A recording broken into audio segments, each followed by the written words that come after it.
E nesta cidade, para nós está sendo uma alegria muito grande. Ontem fomos muito bem recebidos, né?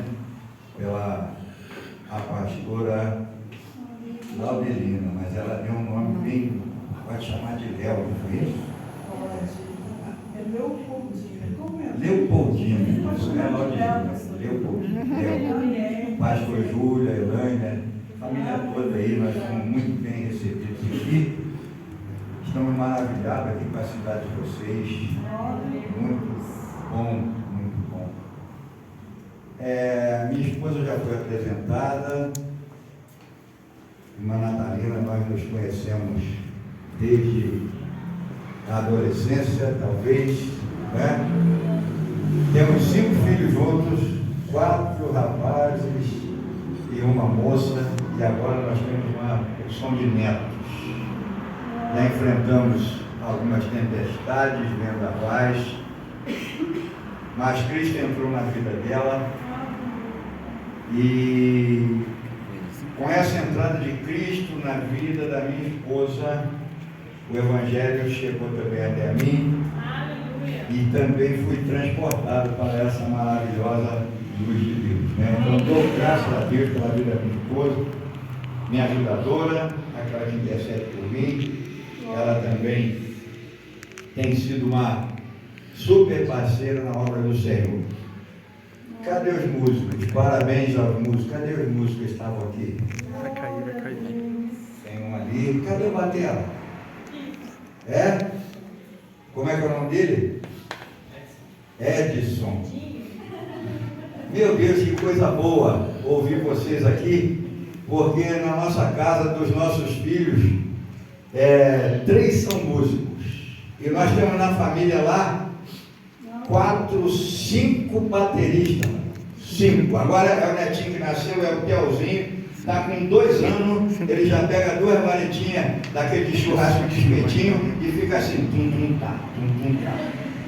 E é difícil a gente chegar num lugar e ver um baterista que toca, porque nós vemos às vezes muita gente que bate, e bate pensando que tem que destruir a bateria, né? Mas aqui, esse som foi muito bom para os meus ouvidos aqui. Parabéns a todos os músicos aí, e você, batera, continua aí, que é maravilhoso isso, né? É muito bom. Mas não viemos para falar de nós, como o pastor Daniel disse. Vocês serão edificados nesta noite, não porque eu estou, e nem porque irei falar, mas vocês serão edificados porque estamos aqui reunidos em torno da palavra do Senhor, palavra que é edificante sempre para as nossas vidas. Quando minha esposa se converteu, ela ganhou uma Bíblia e deixou lá para mim, falou: vou te dar essa Bíblia para você. Ela no início da conversão. E todos os dias tinha alguém, 2 irmãos principais que iam lá buscar minha esposa para ir à igreja. O Elcio Ricardo, que era da Metodista, e a irmã Carmen, que era da Assembleia de Deus. E todos os dias era um culto para ela ir, e eu chegava do trabalho, até que ela me deu essa Bíblia.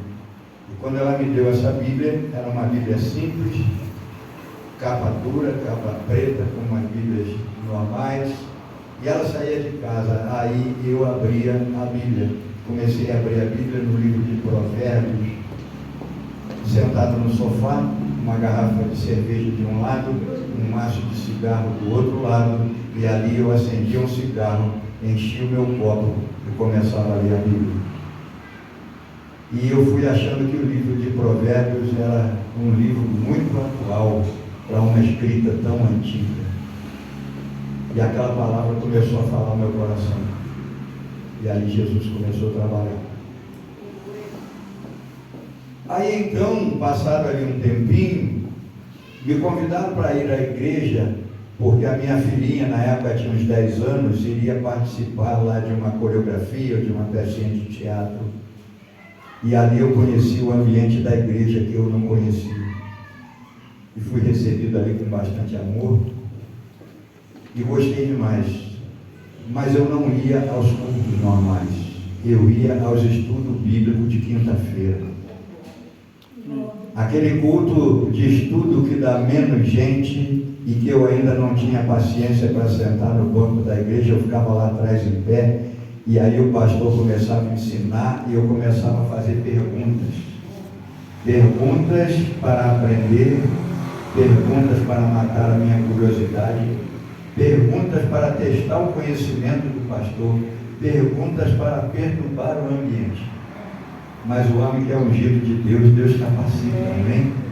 E ali as minhas perguntas e indagações começaram a ser respondidas. E aí eu comecei a frequentar também os cultos de terça-feira, que eram os cultos de orações. Pastor Daniel, o senhor me perdoe se eu não entrar no tema que o senhor me deu. Tá? Mas vamos chegar lá, se Deus quiser. Só estou sentindo... tem um relógio ali. Nos cultos de terça-feira, a rua que eu morava era a rua da igreja. Então, traçando uma linha reta, era a minha casa, 100 metros da igreja, 100 metros da casa de meu pai, e a uns 300 metros na rua principal, o meu trabalho. Eu era sócio de um pequeno mercado. E aí eu ia trabalhar de manhã. E quando eu saía do meu trabalho, mais 7h15 da noite, eu passava na casa do meu pai, tomava um cafezinho, olhando os irmãos entrarem na igreja, e já com vontade de ir para lá, mas eu tinha que tomar um café, eu tinha que fumar um cigarro, e aí eu tinha que botar 2 cigarros no bolso que eu pegava na casa do meu pai, que eu já não estava comprando, botava 2 cigarros, e entrava na igreja, chegava na igreja, ficava lá em pé, lá atrás. E aí assisti o culto com uma vontade de ouvir aquela palavra, participando ali dos louvores. Mas quando dava 9 horas, eu tinha que sair correndo para sair do meio dos santos e acender a minha felicidade. E isso foi durante muito tempo. Saía do serviço na casa do meu pai, um cafezinho, um cigarro, 2 no bolso, e entrava para o templo. Mas chegou numa terça-feira que foi diferente. Chegou naquela terça-feira, o culto estava ocorrendo normalmente, e de repente o pastor começou a pregar, e quando ele começou a pregar, algo diferente aconteceu no meu coração. E eu em pé lá atrás comecei a chorar. Já chorou de fazer vergonha? Eu chorei de fazer vergonha. Eu chorei de molhar o chão. E ali o Senhor falava comigo. E naquele momento o pastor falou assim: se existe na tua vida alguma coisa que é impossível, nesta noite Deus tornará possível. Você que tem algo impossível na sua vida, vem até aqui na frente, porque Deus vai tornar isso possível. Eu não sabia bem como que era, como que funcionava, mas atendendo aquele convite, eu saí lá de trás e ajoelhei, dobrei meu joelho na frente do altar. E ali eu comecei a falar com Deus: Senhor, tu sabe que eu quero ser. Senhor, tu sabe que eu quero estar contigo. Mas eu tenho esse vício me atrapalha. Eu já tentei tudo para parar. Porque eu comecei a fumar muito cedo, 12 para 13 anos de idade. Aos 18, no exército, eu já queria parar. Eu já tinha tentado tudo. Eu já tinha tentado bochecho, gargarejo, simpatia, macumba. Já tinha tentado todas as coisas, tentando parar de fumar. E não consegui. Naquela época ainda não existia o adesivo, nem algumas coisas que existiam hoje. E ali eu comecei a falar com Deus. E de repente, dentro de mim, algo falava assim: pede que eu paro por você.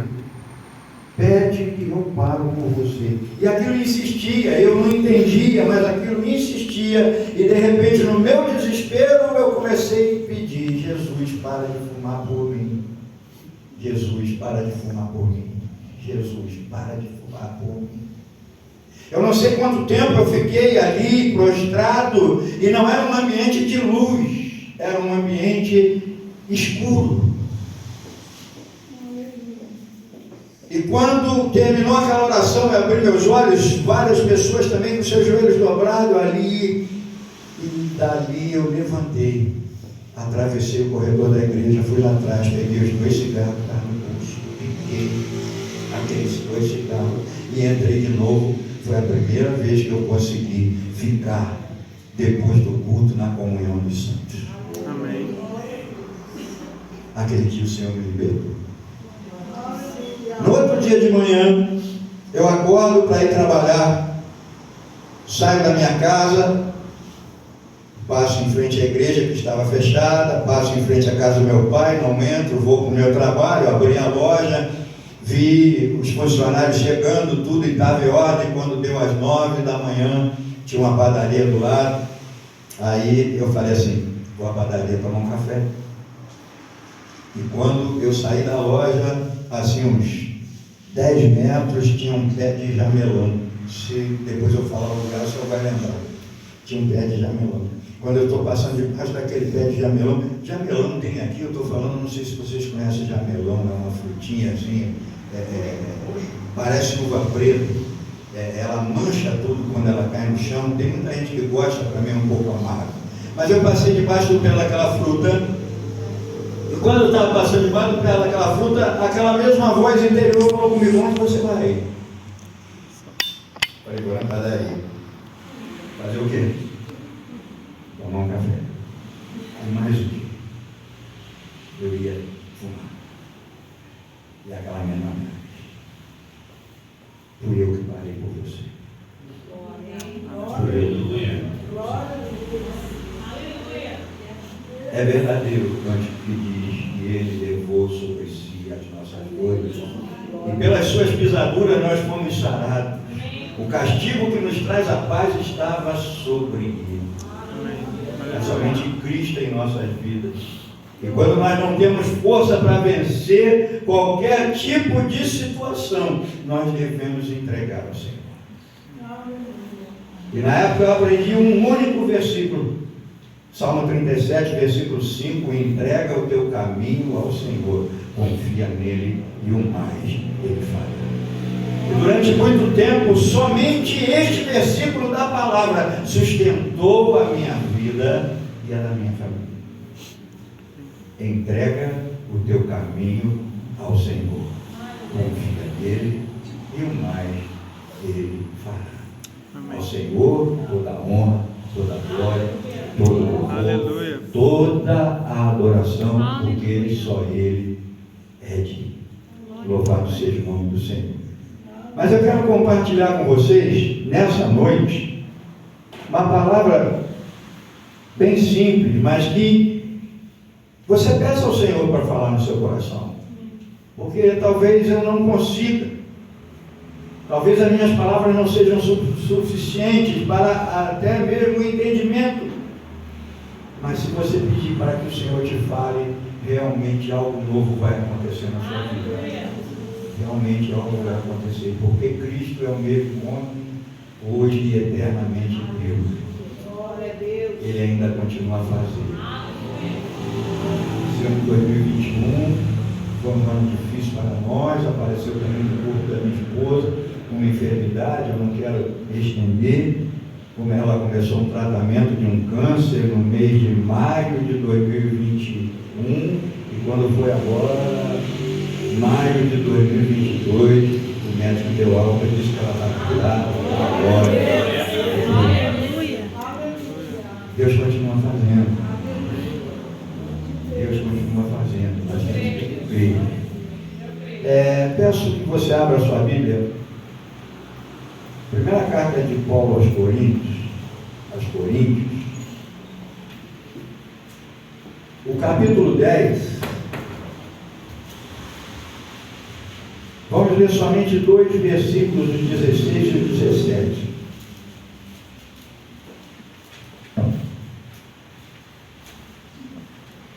Não sei se é costume de vocês ficarem em pé ao fazer a leitura, mas eu gostaria de pedir que ficassem, com a permissão, é claro, dos pastores. Eu primeiro falo, depois eu peço a permissão, perdoe. Primeira carta de Paulo aos Coríntios, capítulo 10, versículo 16 e 17. Porventura, o cálice da bênção que abençoamos não é a comunhão do sangue de Cristo, e o pão que partimos não é a comunhão do corpo de Cristo, porque nós, embora muitos, somos unicamente um pão e um só corpo, porque todos participamos do único pão. Pode se assentar. Pastor Jovim. O pastor Daniel tinha falado que eu podia trazer aqui uma palavra a respeito de comunhão e a respeito de propósito. Comunhão e propósito. São ambas as palavras bem citadas hoje no meio evangélico. Nós temos hoje várias mensagens falando de propósito, falando do processo, né? Que quem quer alcançar o propósito tem que suportar o processo. Tem muitas mensagens falando de propósito e falando também de comunhão. Mas às vezes eu gosto de buscar, às vezes no dicionário.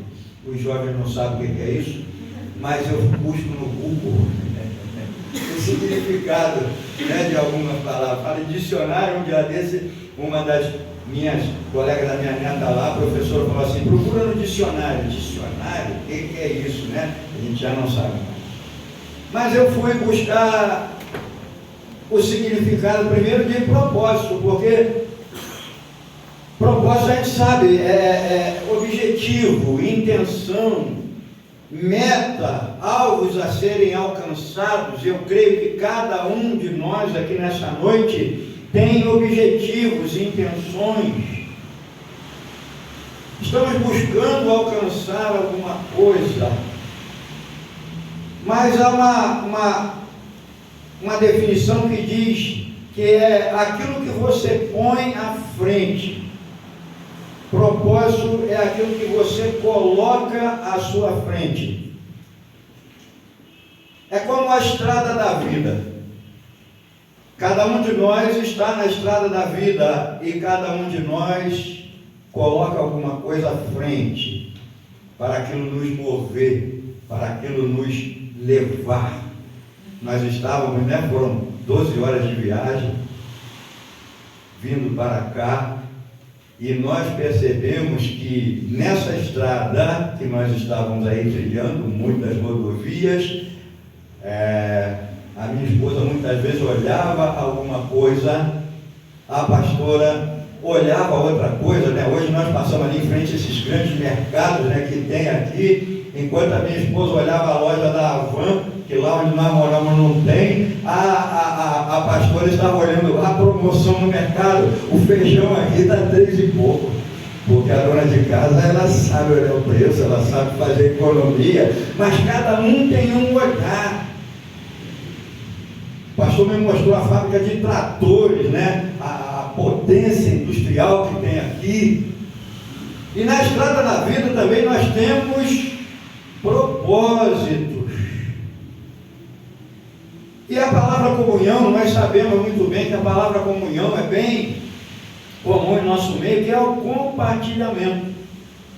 É a participação que faz que a gente venha ficar interligados um ao outro. Nós temos a nossa comunhão. O povo evangélico tem a comunhão. Também significa repartir e espalhar. A nossa comunhão, ela faz com que a gente compartilhe de boas palavras, a gente compartilhe de coisas boas, e a gente precisa repartir, mas não somente entre nós, nós precisamos também espalhar. Eu costumo falar que tanta coisa boa que acontece dentro dos nossos templos, se acontecessem nas ruas e nas praças, nós íamos atrair muita gente para dentro de nossas igrejas. Mas nós compartilhamos às vezes entre nós. Eu me lembro que uma vez, eu não sei qual é o costume aqui de vocês no batismo, se vocês usam o batistério, se vocês usam rio ou cachoeira. Lá na nossa região tem muita cachoeira e nós costumamos batizar em cachoeiras. Outras igrejas utilizam o batistério, até porque o clima frio de vocês, né? Uma água morninha, um batismo numa água morna faria muito bem, pelo menos para mim. A minha esposa gosta de água fria, eu não. Mas uma vez nós fizemos um batismo no mar. Reunimos lá 6 igrejas e fizemos um batismo no mar. E aquilo chamou tanta atenção do povo, que o calçadão na praia de Muriquia, onde nós pastoreamos lá, um pequeno distrito da cidade de Mangaratiba, o calçadão ficou cheio de pessoas a assistir, a filmar o nosso batismo. No mar ali pararam lancha, pararam caiaque, muita gente assistindo o batismo, que eles nunca tinham visto aquilo. E às vezes nós vemos pessoas que praticam outras religiões evidenciando os seus cultos, adorando os seus deuses, mesmo que falsos, e muitas vezes nós não utilizamos disso. Então, muita coisa boa que nós temos dentro dos nossos templos, se nós fizermos do lado de fora, vai ser muita bênção. Mas temos essa coisa em comum, muita coisa em comum. Mas eu quero hoje compartilhar com vocês que existe um propósito nessa comunhão. Existe um propósito na comunhão, mas a comunhão verdadeira, ela não acontece só porque nós vivenciamos coisas semelhantes e parecidas. A comunhão verdadeira, ela não acontece só porque nós vivemos experiências comuns a nós todos. O texto que nós lemos aqui, se você tiver com a sua Bíblia aberta ainda, em 1 Coríntios capítulo 10, verso 1 ao verso 4 diz: olha, irmãos, eu não quero que ignoreis que os nossos pais estiveram todos sob a nuvem, todos passaram pelo mar, tendo sido batizados, assim na nuvem como no mar, com respeito a Moisés. Todos eles comeram de um só manjar espiritual e beberam da mesma fonte espiritual, porque bebiam de uma pedra espiritual que os seguia, e a pedra era Cristo. Paulo está falando aos coríntios a respeito dos seus antepassados que tiveram a experiência, junto com Moisés, atravessaram o Mar Vermelho, eram protegidos pelas colunas de fogo à noite, naquele frio do deserto, né, que vai, talvez aí aqui, né, o deserto lá, à noite às vezes vai a 0 graus, e de dia o sol quente, nuvem de dia, coluna de fogo à noite para aquecer. Todos eles beberam da mesma água da rocha, todos eles tiveram experiências espirituais. Essas experiências foram comuns a todos eles. O versículo 5 diz: entretanto, Deus não se agradou da maioria deles. Nós podemos viver experiências comuns, nós podemos ver pessoas sendo curadas, sendo libertas, nós podemos ter todas essas coisas, mas assim como foi com o povo hebreu, de repente, como Deus não se agradou da maioria deles, nós temos que pensar se a nossa maneira de viver tem agradado ao Senhor. Razão porque ficaram prostrados no deserto. Então a verdadeira comunhão, ela não acontece porque nós vivemos experiências comuns. O segundo ponto, a comunhão verdadeira, ela não acontece só por ter em comum um Deus para fazer as nossas vontades e realizar os nossos propósitos. Existem muitas pessoas que têm buscado os templos evangélicos, têm buscado a igreja, falam no nome de Jesus, que é o nosso Deus, mas a verdadeira comunhão, ela não acontece só porque pronunciamos o nome de um Deus comum. O evangelho cresceu bastante no Brasil, e eu tive fazendo uma pesquisa aqui em Araucária, parece que é menos de 25% de povo evangélico, segundo o IBGE, no censo lá de 2010 ainda, né? Está acontecendo outro recenseamento agora, e tomara que esse quadro aqui já mudou.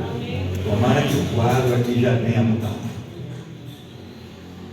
Mas existem muitas pessoas que têm enchido os templos, têm procurado as igrejas evangélicas, querem um Deus, porque o homem percebeu que mesmo com toda a tecnologia, o avanço da ciência, todas essas coisas, mas existem coisas que nós não resolvemos. aquele cientista francês do passado, se não me engano, foi Voltaire. Voltaire, uma vez, ele declarou, eu não lembro em que ano, 1700, 1800 e pouco, ele falou: daqui a 100 anos, nós não vamos mais ouvir falar no cristianismo.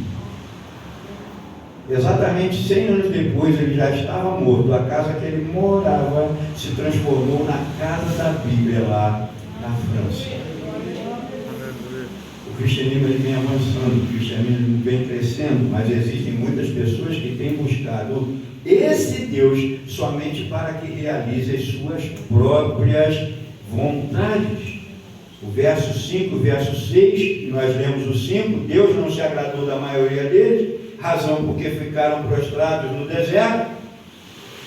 E Paulo vai dizer aqui: olha, estas coisas se tornaram exemplos para nós, a fim de que não cobicemos as coisas más como eles cobiçaram. Existem pessoas que querem um Deus que satisfaça suas próprias vontades, mesmo que sejam vontades lícitas, mas ainda assim é um Deus para que realize neles os seus propósitos pessoais.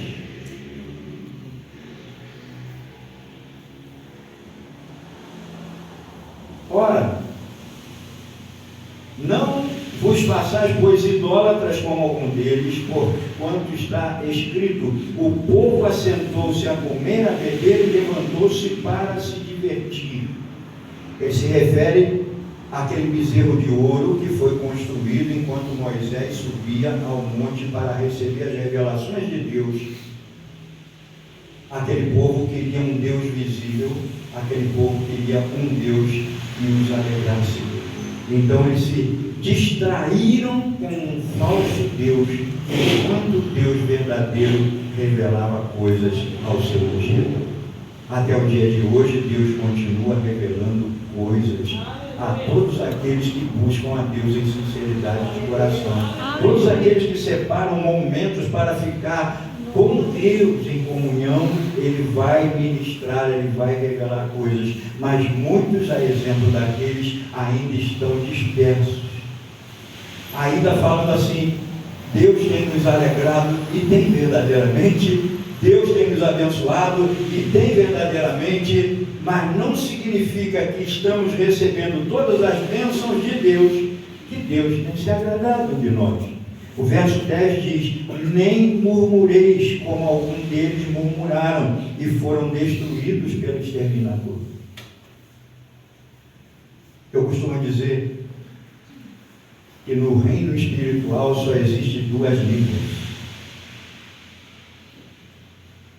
Aqui na terra nós temos várias línguas, vários idiomas, mas no reino espiritual nós temos a linguagem do louvor e nós temos a linguagem da murmuração.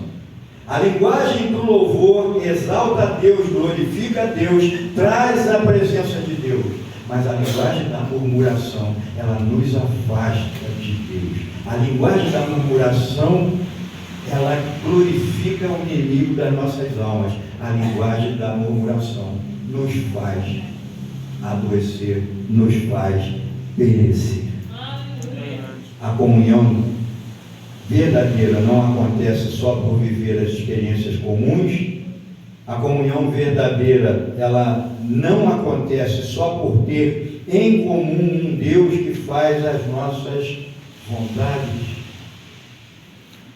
E Paulo continua ali no verso 12, ele diz assim: aquele pois que pensa estar em pé, cuide para que não caia. Nós precisamos estar repensando a nossa maneira de viver em Cristo. Sempre.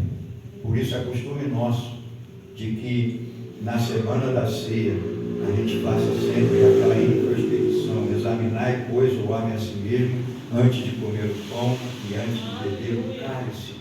Nós não podemos levar uma vida de cristão de uma forma displicente. Os coríntios lá estavam pensando que as experiências que eles tiveram dos pais dele e tudo aquilo que eles tinham vivido, e porque eles estavam justificados, nenhum mal poderia lhes acontecer. Mas está escrito que nós devemos considerar a bondade do Senhor e também a severidade do Senhor. Nosso Deus é um Deus bom, mas Ele também é um Deus justo. Então nós devemos considerar essa bondade, mas também a severidade. Ele continua sendo também um Deus de juízo. É claro que o juízo para nós é diferente, mas nós não podemos andar de uma forma. Então nós temos que pensar que a comunhão verdadeira, e é essa que eu quero falar mais hoje, a comunhão verdadeira, ela acontece quando todos nós, não o povo de Deus, a igreja visível ainda, mas a igreja local principalmente, quando todos nós, aqueles que congregamos num lugar, numa região, nós nos identificamos e participamos em conjunto do corpo de Cristo.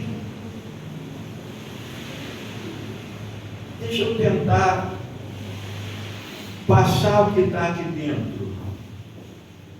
Sim, cada um de nós tem propósitos. Sim, cada um de nós está na estrada da vida. E nessa estrada, cada um de nós está olhando aquilo que chama mais a nossa atenção e aquilo que nós estamos buscando alcançar e atingir nessa estrada da vida. Mas a verdadeira comunhão, ela irá acontecer quando nós tirarmos o olhar do ponto da estrada que nós estamos olhando e nós olharmos um caminho. E é um caminho estreito. E esse caminho é Jesus. O que fará que a comunhão verdadeira aconteça é quando nós pensarmos que existe um propósito maior do que o nosso propósito pessoal. Por isso, continua escrito que estreita é a porta e apertado é o caminho que conduz à salvação, e poucos há que a encontrem. Eu tenho um amigo que costuma falar que não houve nenhuma reforma, a porta continua estreita e o caminho continua apertado. Eu falo lá para os meus obreiros, principalmente meus presbíteros, pastor Daniel, que o nosso papel é ajudar a tirar o fardo sem alargar o caminho. Porque existe lugar que continua com o fardo pesado, não se troca pelo fardo leve de Jesus. Continua colocando peso que muitas vezes a gente não consegue suportar. Mas existem outros lugares que estão alargando o caminho. Não, Jesus Cristo tira o nosso fardo, mas Ele não alarga o caminho. Então, a verdadeira comunhão, ela vai acontecer quando todos nos identificarmos e participarmos em conjunto do corpo de Cristo, que é o versículo que nós lemos. Porventura, o cálice da bênção que abençoamos não é a comunhão do sangue de Cristo? Ele usa a expressão que nós abençoamos, não só os pastores, mas todo o povo precisa consagrar com bênção, consagrar a sua vida abençoando, consagrar o seu tempo, consagrar os seus recursos, consagrar as suas habilidades, os seus dons e os talentos, abençoando, todo o corpo abençoando, e não é abençoar o copinho na hora da cerimônia da ceia. Nós precisamos abençoar a aliança que um dia foi feita no sangue vertido no Calvário. Amém. Aleluia. Pastor Daniel me apresentou como se me conhecesse de infância. Mas nós não nos conhecemos de infância. Alguns encontros nesses últimos 2 anos, mas a aliança que ele tem com Cristo faz uma aliança dele para comigo e uma aliança minha para com ele. Ele serve na Batista, eu sirvo na Metodista, mas o nosso Deus e o nosso Rei é aquele que nos conduz. E nós sabemos que estamos neste caminho, porque brevemente Ele virá para nos buscar. Então nós temos que abençoar e consagrar a nossa aliança entre nós. Eu não conheço ainda vocês, não sei seus nomes. Alguns da família que eu já estou conhecendo, mas nós temos uma aliança, algo que é muito maior do que o meu projeto, do que os meus próprios sonhos. Nós precisamos valorizar essa participação no sangue de Cristo, não só na cerimônia. Eu pensei que hoje aqui, amanhã, o primeiro domingo, seria a ceia, né? O pastor Daniel falou que na igreja de Itaguaí é o último domingo. Mas muitas vezes nós valorizamos aquele momento, e aquele momento é por demais importante. Mas Jesus, ele disse: aquele que não come a minha carne e aquele que não bebe o meu sangue, esse não tem participação comigo. E ali ele não estava se referindo ao momento da cerimônia da ceia. Ele estava falando que nós temos que participar com Ele nas vitórias, nós temos que participar com Ele nos lucros e nos ganhos, mas nós participamos com Ele também nas aflições, nós participamos com Ele também no sofrimento, nós nos identificamos com Ele também na cruz. Amém, aleluia. Crucificando nossos desejos, crucificando a nossa carne, abrindo mão dos nossos direitos, para ajudar alguém, para beneficiar o próximo, para que a luz chegue ao outro. Nós refletimos a luz dele, a nossa luz não é própria. Somos como a lua que reflete a luz do sol. E existem muitos pensando que a luz é própria. Então nós temos que valorizar isso.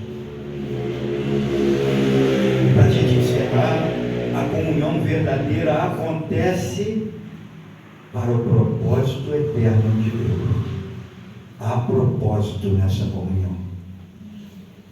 Porque a comunhão verdadeira acontece quando nós percebemos que existe um propósito eterno e somos bem-aventurados, porque o Senhor nos chamou para ser participante com Ele nessa obra. Desde aquele mais simples, que talvez seja o zelador do templo, aos músicos que estão no altar, aos que sobem para pregar. Mas não só esses, aqueles que intercedem pela madrugada e ninguém está vendo, aqueles que impõem as suas mãos para curar, aqueles que saem para levar a boa semente, muitas vezes com lágrimas, mas com certeza voltarão com alegria. Aleluia.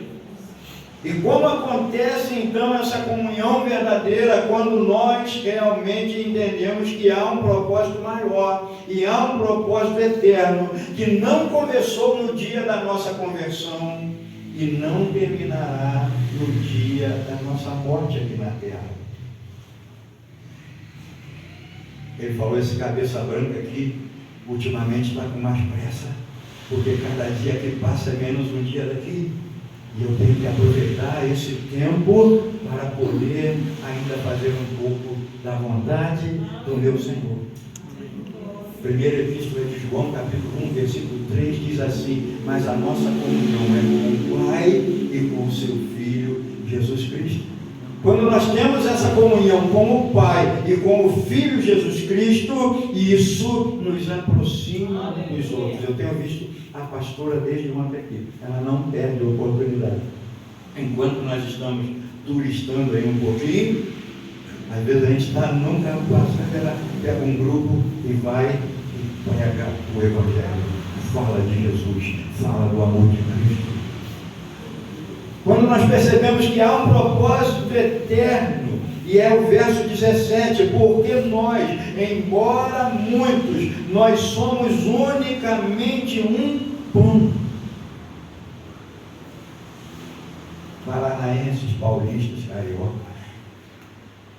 mineiros, pernambucanos, asiáticos, africanos. Embora sendo muitos, nós somos um só pão, para um só propósito. E nós temos que buscar realizar esses propósitos que fazem parte do propósito eterno de Deus. Primeiro, glorificar a Deus. O que fazemos é para a glória de Deus. Eu preguei uma vez numa igreja, o templo era mais ou menos desse tamanho. E numa dessas vigas estava escrito assim: ei, é para a glória de Deus. E aí fazia o pregador pensar por que ele estava ali. Mas para a glória de Deus, não é só aqui, também é lá. No seu setor de trabalho, na sua faculdade, aonde você está, é para a glória de Deus. Aleluia. As capacitações sobrenaturais que Deus tem dado a cada um de nós é para a glória de Deus. Aleluia. Talvez tenhamos aqui algum médico, mas a capacidade do médico vai até um limite, mas acima daquele limite há um sobrenatural de Deus na vida desse filho do Senhor, e por isso ele está lá. Aleluia. Já vimos 2 acidentes enquanto estamos aqui nessa cidade, as ambulâncias, a SAMU socorrendo. Hoje a nossa irmã ainda foi lá, quando a pessoa que estava acidentada foi lá e entregou o folheto lá. Mas dentre os enfermeiros e os socorristas existem ali filhos de Deus. Amém. E eles vão fazer o sobrenatural de Deus acontecer. Aleluia. Glorificar a Deus. O outro propósito é edificar o corpo de Cristo. Há um propósito, e faz parte do propósito eterno, a edificação do corpo de Cristo. Por isso Paulo vai dizer lá na carta aos Efésios, ele mesmo, o Senhor Jesus, deu uns para apóstolos, outros para profetas, outros para evangelistas, outros para pastores e mestres. Deus tem te dado capacitações que muitas vezes você não tem percebido, mas você precisa ficar atento para aquilo que Deus já tem te dado, para que você glorifique o nome dele, e aqueles que forem chamados irão edificar o corpo um ao outro. Existem muitos versículos aqui que a gente chama os versículos da mutualidade uns aos outros. Abençoei uns aos outros, compartilhar as vossas cargas uns com os outros. Não é somente assistir ao culto, à celebração, e depois cada um foi para a sua casa e volta no outro momento. Esses encontros solenes são para revigorar, é carregar a nossa bateria, né? A gente não fica mais com o celular descarregado, né? Para mim dá até aflição. Eu falei para a pastora um dia desse que me dá abstinência hoje, ficar sem celular. A gente esquece tudo, esquece a cabeça, mas não esquece o celular. Mas o celular ele precisa ser carregado. Aí inventa a bateria de lítio, a outra bateria que vai ficar 2 dias, e de repente ele está descarregando rápido. E nós, cada dia mais, estamos descarregando rápido. Por isso nós precisamos estar juntos para carregar as nossas baterias no Senhor. Mas carregados, nós temos que cumprir a função de cada um. Aleluia. Aqui tem lanterna, aqui tem calculadora, aqui tem o dicionário, aqui tem a câmera de foto. E nesse corpo existem todas as coisas que estão aqui. Glorificar a Deus, edificar o corpo de Cristo e reconciliar as pessoas com Deus por meio de Jesus. Muitas vezes nós temos feito os nossos cultos para a glória de Deus e temos feito os nossos estudos para edificar o corpo de Cristo, mas a terceira parte, às vezes, nós estamos esquecendo que é o ministério da reconciliação que foi dado à igreja. Nenhum outro grupo étnico, nenhuma outra organização humana, nenhuma ONG, nada disso pode reconciliar o homem com Deus, porque isso foi dado à igreja. Os anjos queriam fazer, mas Deus falou, é com a igreja. Semana passada eu pregava num culto de missões, na igreja de um pastor amigo meu, e eu me lembrava num livro de um pastor chamado Oswald Smith, um pastor canadense. Ele foi depois chamado de o Senhor Missões, que a igreja dele era uma igreja missionária no Canadá, e eles mantinham, depois que a igreja dele cresceu, 450 missionários ao redor do mundo. Ele tem vários livros, e num desses livros ele relata que eles fizeram uma primeira conferência missionária, e na primeira conferência missionária muitos pastores, missionários, obreiros foram para lá, pessoas de várias partes, de Canadá, Estados Unidos, muitos lugares foram lá. Uma conferência rica aconteceu ali. 4 anos depois, na segunda conferência missionária, aquele povo que foi convidado a primeira vez voltou àquela igreja, e atrás daquela igreja tinha um edifício de vários andares, e na entrada principal havia uma placa, e ali escrito, eu não sei, o Canadá usa o francês e o inglês, eu não sei se estava em francês ou em inglês, mas estava escrito Sobras. E aí os curiosos como eu perguntaram: pastor, por que Sobras, que é o nome do edifício? Ele falou: porque esse edifício ele foi construído com as sobras daquilo que nós enviamos para as missões. Espero que quando eu volto aqui já tenha um grande edifício, talvez aqui ou talvez no terreno do lado, e seja resultado daquilo que essa igreja faz de missões. Mas o que eu quero contar a respeito de Oswald Smith não é isso. É um dos livros deles, eu não sei se é Paixão pelas Almas, Evangelizemos o Mundo, eu não sei qual dos livros, ele faz uma ilustração. O Senhor Jesus, a ilustração é assim, uma cena que ali é o Senhor Jesus voltando ao céu, e lá ele foi recebido pelos anjos, e os anjos todos aplaudindo lá, não sei se aplaudiram com a mão ou com as asas, não sei, né? Mas os anjos aplaudiram lá que o Senhor voltou, e um dos anjos pergunta: e então, mestre, terminou a obra?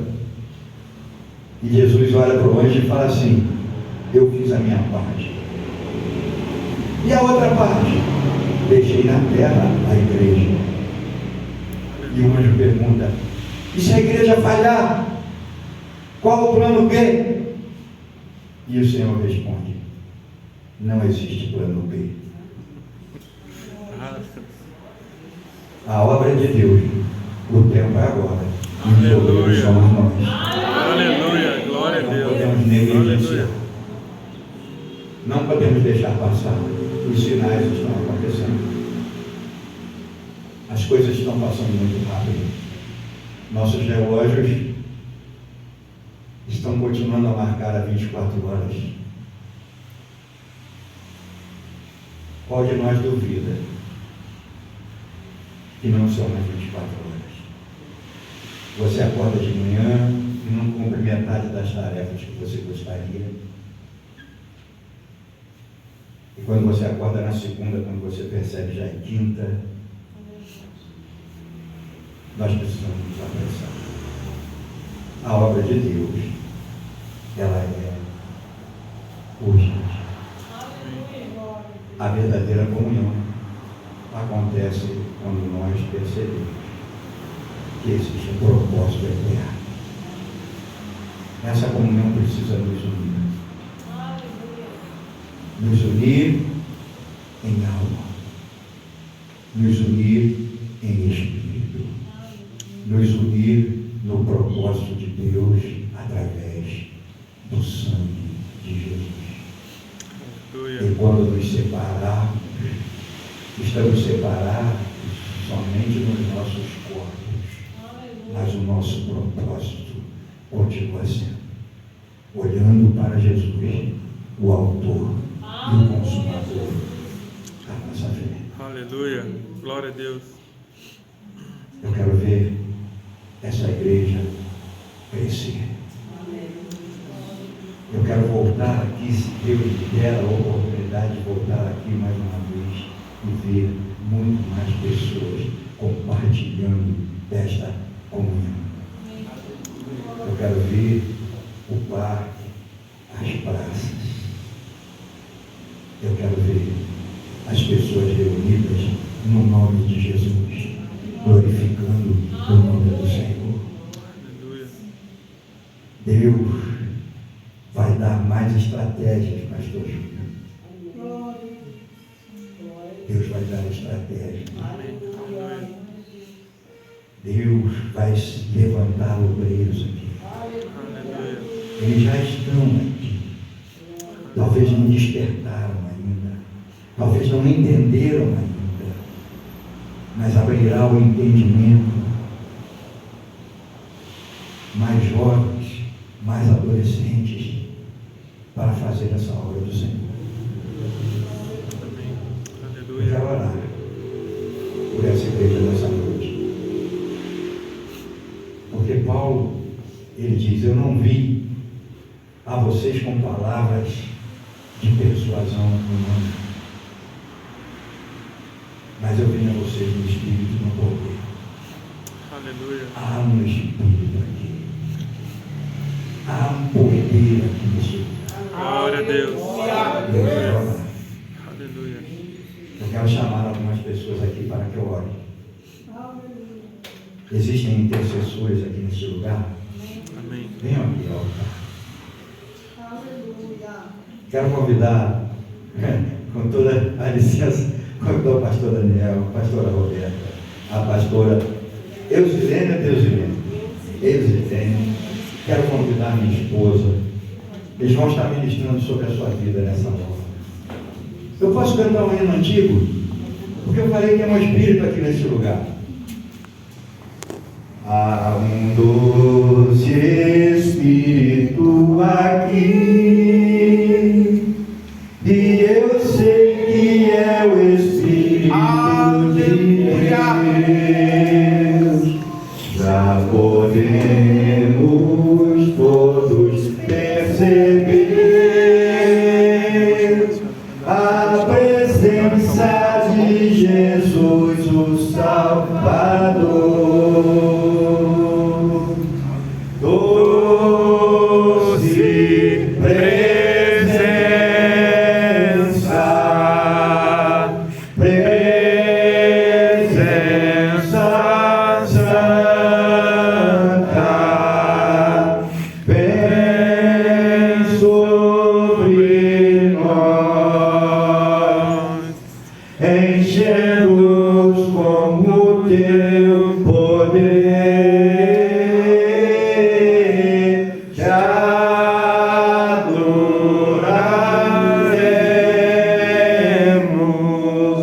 por tua presença aqui, e que renovará os nossos corações. Louvado seja o Senhor. Aleluia. Os intercessores, as intercessoras já estão aqui. Glória a Deus. Existem aqui evangelizadores. Se existem evangelizadores, eu não quero falar evangelista, porque às vezes evangelista é um cargo eclesiástico. Eu quero falar de pessoas que evangelizam. Existem aqui, vem aqui.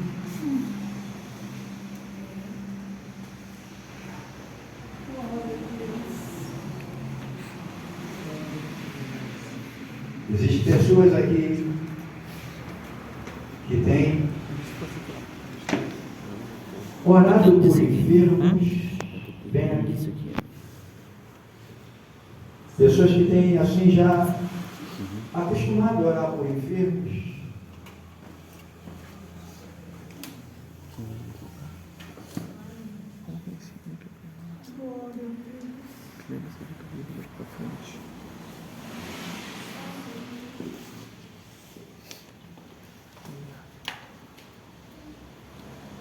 Existem aqui servos do Senhor? Se existem servos do Senhor, fiquem em pé. Glória a Deus. Fiquem em pé. Aqueles que vieram, intercessores, evangelizadores, aqueles que vieram à frente, podem dobrar seus joelhos para que os pastores estejam olhando por vocês? Tem condição de dobrar o joelho? Os músicos da igreja, dobrem seus joelhos aqui. Pastor Júlio, os seus oficiais, convite-os para também dobrar os seus joelhos. Às vezes a gente vai se cansando na batalha. Às vezes a gente pensa que está longe. Às vezes vem o pensamento de que nós não estamos sendo vistos e nem reconhecidos. Mas há um Deus que não se esquece. E o seu livro está lá registrado. E nós queremos orar por vocês agora. Vocês que, os servos do Senhor, estendam também as suas mãos. Abençoe seus líderes.